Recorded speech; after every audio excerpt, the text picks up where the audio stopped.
Hello everyone, welcome to Sonal's kitchen. આજે બનાવીશું ફૂલેલા એવા પતરીના ભજીયા એક ટ્રીક સાથે. આમાં કોઈ પણ સોડાનો ઉપયોગ નથી કરેલો. તો ચાલો રેસીપી જોઈ લઈએ.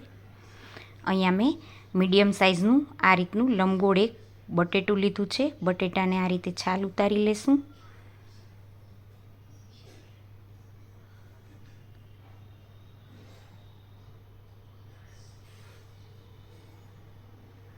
આખા બટેટાની છાલ ઉતરી ગઈ છે. હવે આ રીતની એક ખમણી લઈ અને આપણે ગોળ પતરી પાડી લેશું. ચાકાથી પણ કરી શકાય, પણ એમાં થોડાક જાડા પતરી થાય. આ ખમણીથી કરીએ તો એકદમ સરસ પાતળી પતરી થાય. હવે એમાં થોડું પાણી નાખી અને બટેટાને સરસ ધોઈ લેશું. અહીંયા આપણે ચણાનો લોટ લીધો છે. ચણાના લોટને ચાળી લેશું.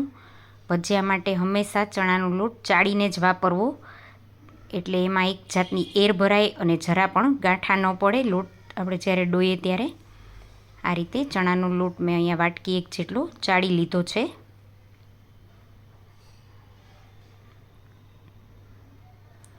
હવે એક બાઉલમાં એક વાટકી ચણાનો લોટ લેશું. એમાં અડધી ચમચી જેટલો 2 ચમચી જેટલો ચોખાનો લોટ લેશું. 1 ચમચી લીંબુનો રસ લેશું. લીંબુના રસથી ભજીયા એકદમ સરસ ફૂલેલા બનશે અને સ્વાદ પણ સરસ આવશે. ચપટી હિંગ નાખીશું અને સ્વાદ પ્રમાણે મીઠું નાખી દઈશું. હવે થોડું થોડું પાણી નાખી અને આપણે લોટને સરસ મિક્સ કરી લેશું. આ રીતે વિસ્કરની મદદથી લોટ મિક્સ કરશું. પાણી જરૂર પ્રમાણે થોડું થોડું જ ઉમેરવાનું. પહેલેથી વધારે પાણી નહીં નાખી દેવાનું, ખીરું ઢીલું થઈ જશે. એટલે જોઈએ એ પ્રમાણે થોડું થોડું પાણી નાખતા જઈ આ રીતે વિસ્કરથી બરાબર મિક્સ કરતા રહી અને આપણે લોટને સરસ રીતે ડોઈ લેશું.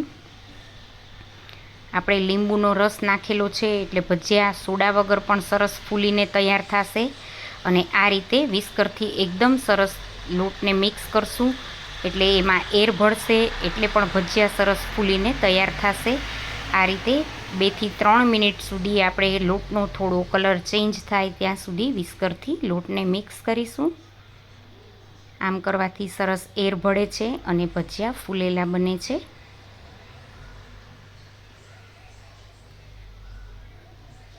આ રીતનું આપણે ખીરું તૈયાર કરવાનું છે.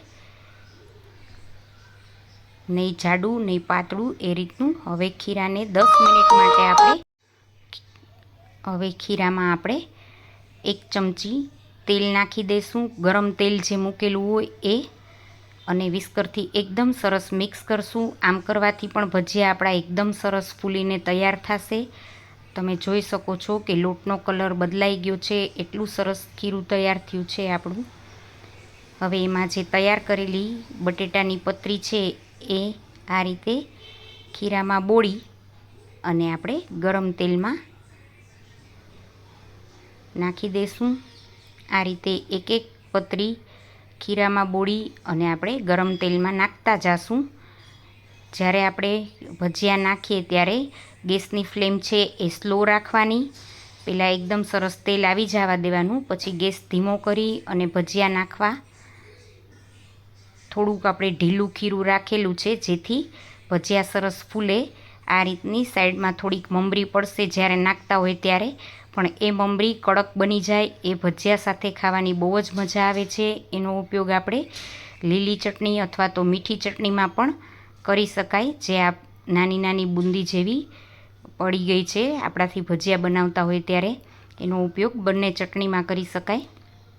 અને એ ક્રિસ્પી બુંદી જેવું જે છે એ ખાવાની પણ મજા આવે.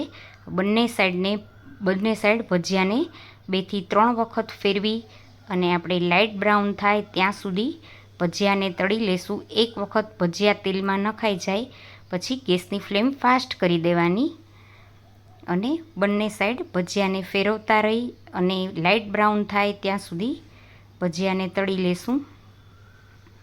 જોઈ શકો છો કે ભજીયા સરસ એકદમ ફૂલીને તૈયાર થયા છે.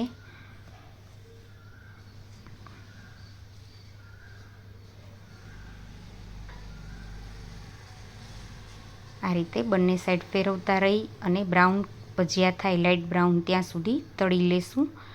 થોડા પીળાશ પડતા ગમતા હોય તો એવા પણ તળી શકાય, પણ અમે થોડાક આ રીતના બ્રાઉન તળીએ છીએ.